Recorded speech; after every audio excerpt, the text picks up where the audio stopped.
பிரியமானவர்களே, இயேசுவின் நாமத்தில் உங்களை நான் வாழ்த்துகிறேன்.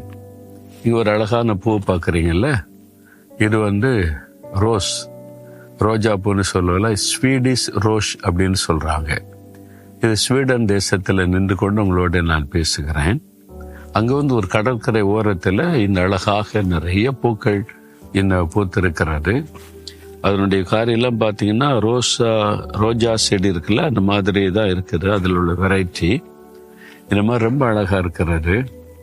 இது எந்த சூழ்நிலையிலும் வளருமா? கடற்கரை ஒட்டி இருக்கு, உப்பு தண்ணி தானே, அதுலேயும் அது வளரும். எந்த கிளைமேட்லேயும் தாங்கி நிற்குமா, வெயில் குளிர் எல்லா காலத்திலையும். அந்த மாதிரி ஒரு அழகான பூ மலர் செடி இது, ரோஜா செடி இது, ஸ்வீடன் ரோஜா அப்படின்னு சொல்லலாம். நல்ல பார்க்கறதுக்கு ரொம்ப அழகா இருக்குது, மகிழ்ச்சியை கொடுக்குதில்ல. நம்ம கூட அப்படிதான் இருக்கணும். இயேசு கிறிஸ்து சாரோனின் ரோஜா. அவரை பார்க்க பார்க்க நமக்கு ஒரு சந்தோஷம், மகிழ்ச்சி வருதில்ல. அப்புறம் அவருடைய பிள்ளைகளாகிய நாமும் அந்த மாதிரி நம்ம சுற்றி இருக்கிறவங்களுக்கு ஒரு சந்தோஷத்தை கொடுக்கிறவங்களா இருக்கணும். எல்லா சூழ்நிலையில, கஷ்ட சூழ்நிலை, சாதகமான சூழ்நிலை, பாதகமான சூழ்நிலையிலையும் மலர்ந்த முகத்தோடு சிரிப்போடு கூட ஒரு சந்தோஷத்தை வெளிப்படுத்துறவங்களா இருக்கணும். அதான் ஆண்டவருடைய விருப்பம். ஆனா நீங்க சோகமா இருக்கீங்க, துக்கமா இருக்கீங்க, சொன்ன போனன்றீங்க, அப்படின்னு நம்ம இருக்கக்கூடாதுல்ல. மகிழ்ச்சியா இருக்கணும். சரியா? சரி, ஆண்டவர் இப்ப என்ன வசனம் வைத்திருக்கிறார் நினைக்கிறீங்களா? யாக்கோபு 5:16 நீதிமான் செய்யும் ஊக்கமான வேண்டுதல் மிகவும் பலன் உள்ளது. நம்ம தினந்தோறும் ஜெபிக்கலாம். வாங்க, நிகழ்ச்சியில ரொம்ப நேரம் ஜெபிக்கிறோம். இந்த வாக் வித் ஜீசஸ்ல ஒவ்வொரு நாளும் வசனத்தை சொல்லி ஒரு சின்ன ஜெபம் பண்றோம்ல, அந்த ஜெபத்துக்கு பதில் வருதா? ஜெபத்துக்கான பதிலை நீங்க பாக்குறீங்களா? ஏதோ தினம் ஜெபிச்சுக்கிட்டே போற அப்படின்னு நினைக்கிறீங்களா? பலனை பார்க்கணும்ல, ஜெபத்துக்கான ரிசல்ட்டை நம்ம பார்க்கணும்ல. ஆனா ஜெபிச்சுதான் பார்க்கறோம், நடக்க மாட்டேன்னு நினைக்கிறீங்களா? ஆண்டோடைய வார்த்தை என்ன சொல்லுதுன்னா, நீதிமான் செய்யும் ஊக்கமான வேண்டுதல். நீங்க நீதிமானா இருக்கணும். ஜெபம் கடமைக்கு பேருக்கு ஜெபிக்கூட, ஊக்கமாக ஜெபிக்கணும். அப்போ அதுல பதில் வரும் அப்படின்ற மாதிரி ஆண்டு சொல்லி இருக்கிறார். அப்போ நீதிமானா, நான் நீதிமானா? என்கிட்ட தான் நிறைய குறைலாம் இருக்குதே, நான் எங்க நீதிமான்? அதனாலதான் சில நீங்க ஜெபம் பண்ணுங்கன்னு கேட்டா, இல்ல பிரதர் நான் பாவி, நீங்க தான் நீதிமான், நீங்க ஜெபிச்ச ஆண்டவர் கேட்பார் அப்படின்னு சிலர் சொல்லுவாங்க. ஆனா உண்மையா வேதவசனம்னு சொல்ல தெரியுமா?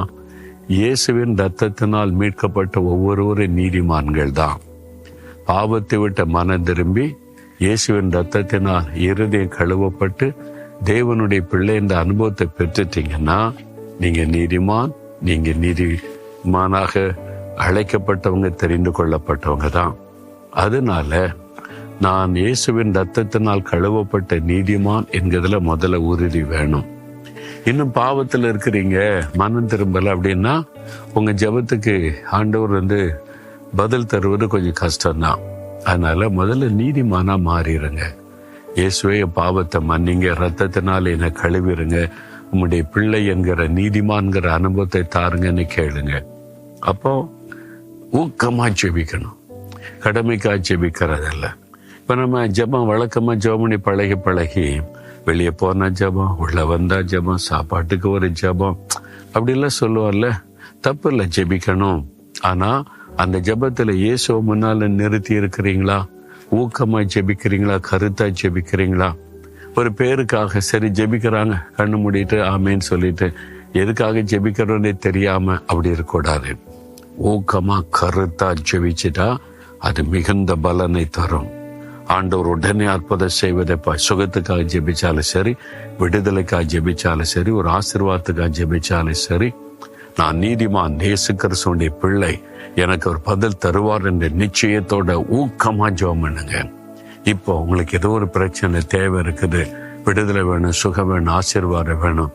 இப்ப நீதிமான் என்பதை அறிந்து கொண்டீங்கல்ல, இயேசுவே உம்முடைய ரத்தத்தினால் என்னை கழுவி நீதிமான் ஆக்கிட்டீங்க, ஸ்தோத்திரம் சொல்லிட்டு கருத்தா ஜெபிங்க.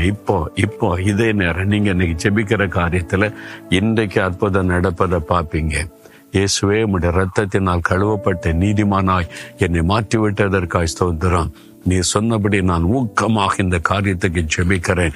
எனக்கு இன்றைக்கு இந்த காரியத்தில் அற்புதம் நடக்கணும், விடுதலை உண்டாகணும், சுகம் உண்டாகணும், அதிசயம் நடக்கணும், ஒரு அற்புதமான மாற்றத்தை நான் பார்க்கணும். இயேசு கிறிஸ்துவின் நாமத்தில் அற்புதம் நடப்பதாக நான் இதை பெற்றுக்கொள்கிறேன். இயேசுவின் நாமத்தில் ஆமேன், ஆமேன்.